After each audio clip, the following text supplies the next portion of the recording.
This week in Jamaica Now, Health Minister says Omicron may now be in Jamaica after a traveller tests positive on returning home.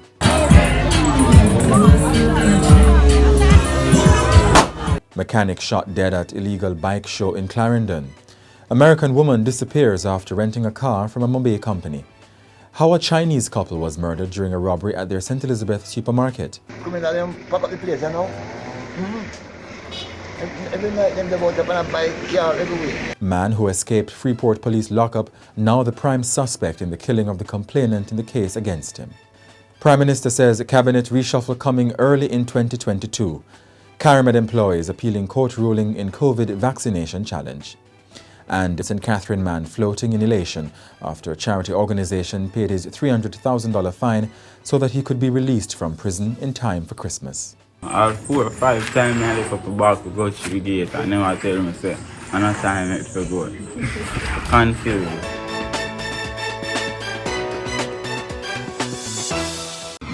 I'm Jovan Johnson in This Week for Damien Mitchell, and this is Jamaica Now.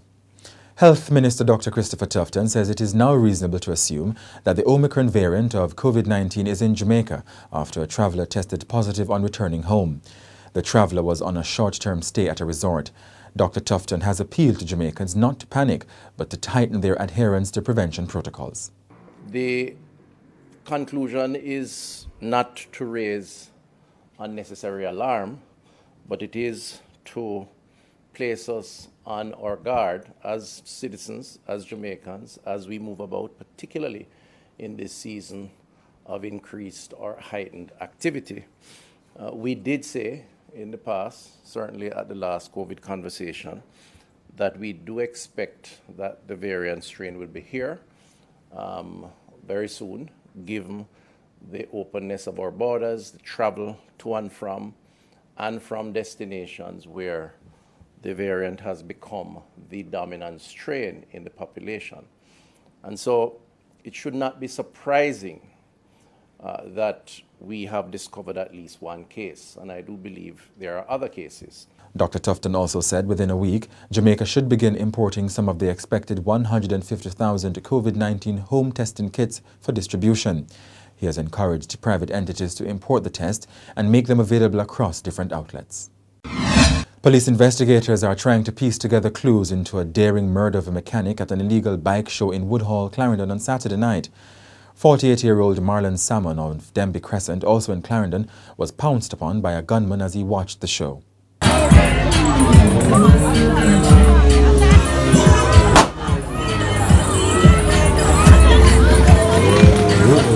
Mr. Salmon was pronounced dead at hospital. Boy, I feel bad, because I'm my best bike man about the place. You fix your bike. And when we come to fix your bike, if you don't have a whole lot of money same time, you can gain. But we have and come back and pay. He was a good bike man. That me know. The police are reporting that a multi-agency operation on Thursday disrupted a plot to murder 3 women in western Jamaica. Investigators also seized an assortment of guns, ammunition and police paraphernalia, with 7 persons, including a district constable, being taken into custody.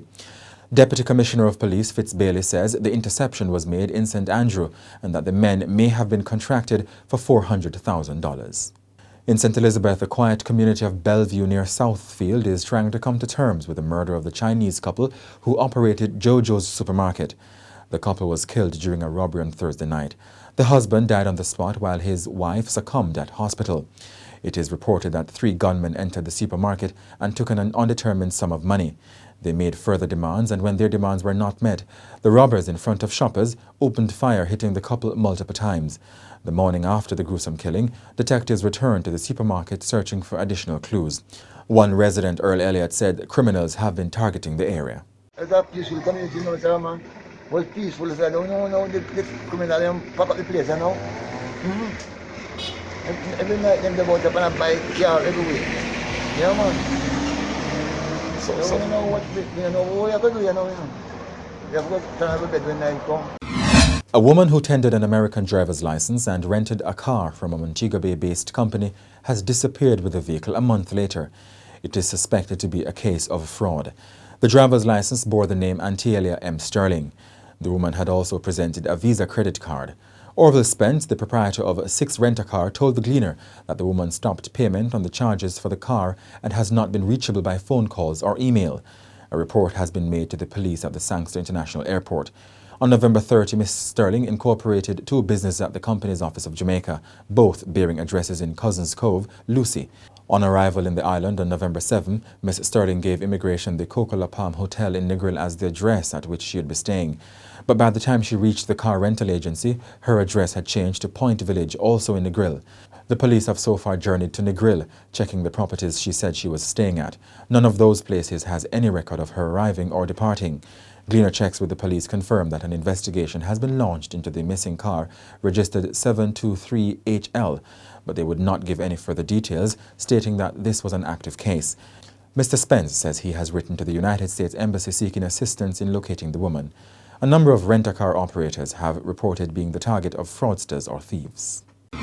Meanwhile, a man who has been on the run for 2 months after he mysteriously walked out of a police lockup in St. James is now a major suspect in the killing of the complainant in his assault case. The male complainant, who was expected to give evidence in court, was shot dead in the community of Flankers, also in St. James. The killing occurred on October 26, 2 days after 2 men, including Alex Scott, vanished from the Freeport Police station in Montego Bay. The escapee is the subject of a major probe to determine if corrupt payments were involved. Mr. Scott, who is 20 years old, is facing a charge of wounding with intent. Prime Minister Andrew Holness has disclosed that there will be a cabinet reshuffle early in the new year. Mr. Holness was speaking on Radio Jamaica's talk show Hotline with host Emily Crooks. I think it is expected, and I think it would not be unreasonable to see one done in the new year. Will it come? Yes, it will. Among the expected changes is a reassignment of the agriculture and fisheries portfolio, now held by Audley Shaw, following the resignation of Floyd Green. Mr. Shaw also has responsibility for industry, investment and commerce. This will be the first cabinet reshuffle under the current administration formed after the 2020 general election. At the Jamaica Labour Party's annual conference last month, former party leader Bruce Golding said he had told Mr. Holness that too often the Prime Minister had to be defending what he called own goals. Mr. Golding also said he told Mr. Holness that he should use his political capital or else he would lose it. 5 Cari-Med employees have appealed the Supreme Court's decision to throw out their claim that the company's mandatory COVID-19 vaccination policy breaches their constitutional rights. In documents filed in the Court of Appeal on Thursday, the 5 women argued that the lower court judge misunderstood the law and facts of the case. All 5, including a pregnant woman, were denied exemption from the company mandate. They have not been paid salaries since September after declining to adhere to Cari-Med's policy, citing mainly medical reasons. On December 10, Justice Sonia Wint-Blair upheld an application by Cari-Med that the court should not exercise its discretion to hear the constitutional aspects of the lawsuit brought by the workers. The judge agreed with the defendants that there are constitutional issues to be adjudicated, but dismissed the claim as an abuse of the process because redress can be found without triggering constitutional provisions. However, the judge said the claim of breach of employment contract against the pharmaceutical company should go ahead. No date has been announced for that trial. And that's it for this edition of Jamaica Now, your weekly review of the big news stories. Send us your comments at onlinefeedback@gleanerjm.com. Follow us on Twitter and Instagram at Jamaica Gleaner and on Facebook at Gleaner Jamaica. Like this video on our YouTube page, subscribe today and turn on your notifications. I'm Jovan Johnson on behalf of Damien and the entire production team, wishing you happy holidays. And before we go, Dreamland, a St. Catherine man is floating in elation after Food for the Poor paid his $300,000 fine so that he could be released from prison in time for Christmas. So I did there and just go and pray till my sentence run off. And I did there and can't wait for come out and I tell her, just Father God, I tell her. And I did and I pray much 100 man they are prison. And I my name, lucky for come up on the list. So I say, happy Father God. So how did Food for the Poor get in contact with you now? I don't know, sir. It just blessed me. So when they told you that Food for the Poor will be paying for your fine, right? Yes, which is sir. what, $300,000? About that, sir. Yes, sir. How did you feel? I feel so happy, sir. I'm a check, sir, a wrong name call, sir. I did it a fret.